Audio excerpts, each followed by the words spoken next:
तो अब स्टार्ट करते हैं क्वेश्चन नंबर 4 के साथ। Why does NH3 form hydrogen bond but PH3 does not. तो अमोनिया में H बॉन्डिंग होती है पर फॉस्फीन में H बॉन्डिंग नहीं होती। तो सबसे पहले हमें सोचना है कि H बॉन्डिंग के लिए रिक्वायरमेंट क्या है। अब H बॉन्डिंग जब आपने 11th क्लास में पढ़ा था तो आपने ये चीज़ तो पढ़ी होगी कि it's a special case of dipole dipole attraction. ठीक है, स्पेशल केस मतलब ये रेगुलर डाइपोल डाइपोल अट्रैक्शन जैसा नहीं है, बल्कि बहुत स्ट्रॉन्ग डाइपोल डाइपोल फोर्सेस हैं, उनको H बॉन्डिंग कहा गया है। तो H बॉन्डिंग कुछ नहीं है, सिर्फ एक डाइपोल डाइपोल अट्रैक्शन है। ठीक है, मतलब उसका एक स्पेशल केस है जिस केस में दो एटम A और B के बीच में अगर काफ़ी अच्छा डाइपोल बना है, मतलब मान लीजिए A के ऊपर पार्शियल नेगेटिव है, B पे पार्शियल पॉजिटिव है, वैसा ही एक और AB का मॉलिक्यूल ले लेते हैं, A पे पार्शियल नेगेटिव है, B पे पार्शियल पॉजिटिव है। तो इस B पार्शियल पॉजिटिव और इस A पार्शियल नेगेटिव के बीच में जो अट्रैक्शन होगी ये एक डाइपोल डाइपोल अट्रैक्शन है। ठीक है, और इसी अट्रैक्शन को आप क्या बोलते हैं, H बॉन्डिंग। तो H बॉन्डिंग सभी शो नहीं करते, H बॉन्डिंग वही शो कर पाएंगे जिनके पास ज़्यादा पोलैरिटी जनरेट हो रही है, मतलब पार्शियल पॉजिटिव और पार्शियल नेगेटिव ज़्यादा स्ट्रॉन्ग है। अब देखिए NH3 में क्या होता है, नाइट्रोजन की इलेक्ट्रोनेगेटिविटी फॉस्फोरस के कंपैरिजन में काफ़ी ज़्यादा है। ठीक है, या तो आपको पता है कि nitrogen is more electronegative than phosphorus, तो इसके ऊपर जो पार्शियल नेगेटिव आएगा वो काफ़ी स्ट्रॉन्ग होगा। ठीक है, और तीनों हाइड्रोजन के ऊपर पार्शियल पॉजिटिव, जबकि फॉस्फोरस हाइड्रोजन में ये जो पार्शियल नेगेटिव पार्शियल पॉजिटिव, मान लीजिए अगर हम इस तरह से लिखते भी हैं तो यहां पर क्या होगा, वेरी लिटिल पोलैरिटीज। ठीक है, यहां पर क्या है, स्ट्रॉन्ग पोलैरिटीज ड्यू टू क्यों, हाई इलेक्ट्रोनेगेटिविटी ऑफ नाइट्रोजन। तो इसीलिए नाइट्रोजन और हाइड्रोजन के बीच में एक डाइपोल बनेगा, वो डाइपोल दूसरे NH3 के डाइपोल को अट्रैक्ट करेगा। ठीक है, तो क्या याद रखना है आपको कि हाइड्रोजन बॉन्डिंग के लिए रिक्वायरमेंट होती है स्ट्रॉन्ग डाइपोल डाइपोल अट्रैक्शन, जिसके लिए हमें हाई इलेक्ट्रोनेगेटिविटी वाले एटम चाहिए होते हैं। ठीक है, और नाइट्रोजन और फॉस्फोरस में नाइट्रोजन की इलेक्ट्रोनेगेटिविटी हाई है, इसलिए वही H बॉन्डिंग शो करेगा। अब देखिए question number 7.5, how is nitrogen prepared in the laboratory. तो नाइट्रोजन का लैब प्रेपरेशन मेंशन करनी है और उसकी केमिकल इक्वेशन हमें यहां पर लिखनी है। देखिए लैब प्रेपरेशन में क्या करते हैं, NH4Cl ammonium chloride solution plus sodium nitrite, ठीक है, NaNO2 सॉल्यूशन, इनको मिक्स करने पे N2 गैस रिलीज होगी plus water is the by product and NaCl is the by product. ठीक है, तो इनको ट्रीट करने पे ये फाइनली आपको नाइट्रोजन गैस मिलती है।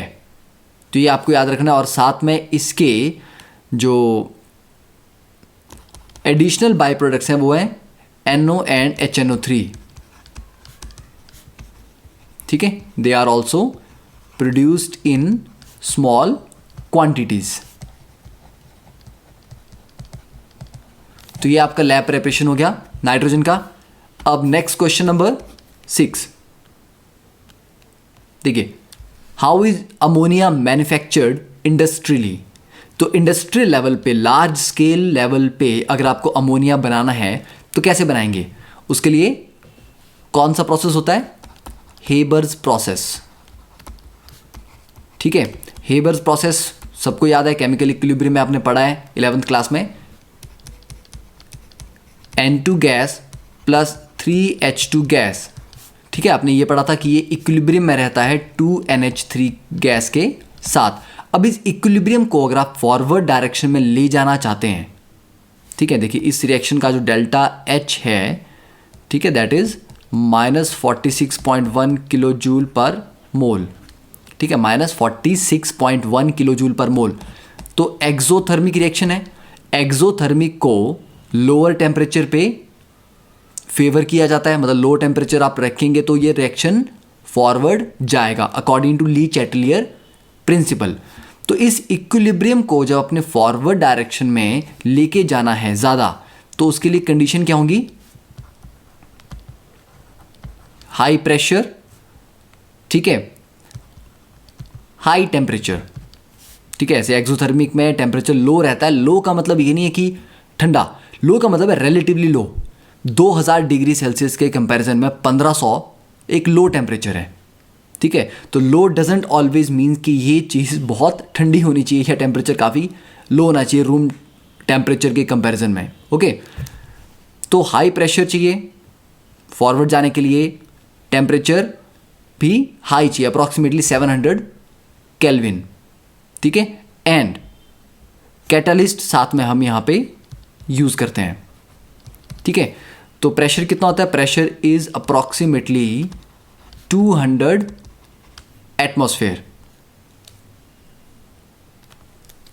टेम्परेचर इज अप्रॉक्सीमेटली 700 केल्विन, और जो कैटलिस्ट है दैट इज आयरन ऑक्साइड, और प्लस इसमें एल्यूमिना दैट इज Al2O3 और K2O भी स्मॉल अमाउंट में ऐड करते हैं।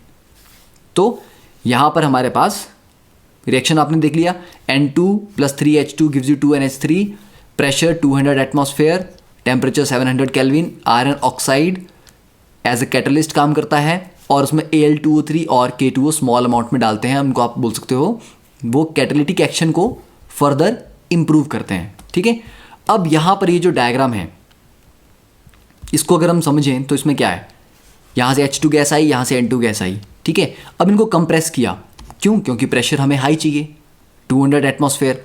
उतना हाई प्रेशर जनरेट करने के लिए कंप्रेसर चाहिए, उसको कंप्रेस करके हाई प्रेशर जनरेट करेगा, ठीक है। तो 220 mega pascal means almost 200 atmosphere, ठीक है। तो ये बेसिकली 200 एटमॉस्फेयर पे इसको कंप्रेस कर देगा।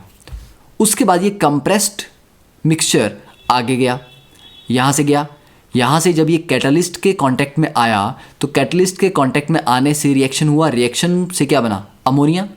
तो यहाँ पर अमोनिया बन गई।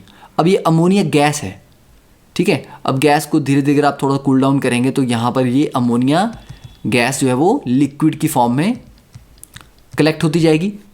फिर उसमें से देखो सारा का सारा N2 और H2 तो कंज्यूम नहीं होता ना, क्योंकि इक्विलिब्रियम रिएक्शन था, तो कुछ अमाउंट ऑफ रिएक्टेंट बच जाएगा, ठीक है। जैसे मान लीजिए आपने X अमाउंट ऑफ N2 लिया है या 10 मोल N2 के लिए है, तो 10 में से हो सकता है कि 6 मोल रिएक्ट कर गए पर 4 मोल फिर भी रह गए।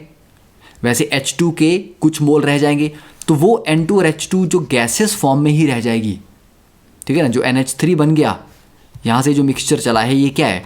इसमें N2 भी है, H2 भी है, अमोनिया भी है। इस मिक्सचर में से अमोनिया तो लिक्विड बन के यहाँ पर रह गया, N2 और H2 जो गैसेस थी वो वापस यहाँ से चली गई, फिर इनको पंप किया गया, मतलब वापस पुरानी वाली लाइन में ऐड करने के लिए यहाँ से पंप करके इनको फिर से स्टार्टिंग वाली लाइन में ऐड कर दिया। तो यहाँ से फिर आगे से कैटलिस्ट पे जाएंगी और रिएक्ट होंगी। तो जो भी वेस्ट बच जाता है N2 और H2 वो वापस मेन प्रोसेस में ऐड कर दिया जाता है, ठीक है। तो दिस इज द डायग्राम, ठीक है। ये आपको एक रफ आइडिया लग जाए कि किस तरह से यहाँ पर प्रोसेस हो रहा है, okay. So that completes question number 6। Next we will start with question number 7।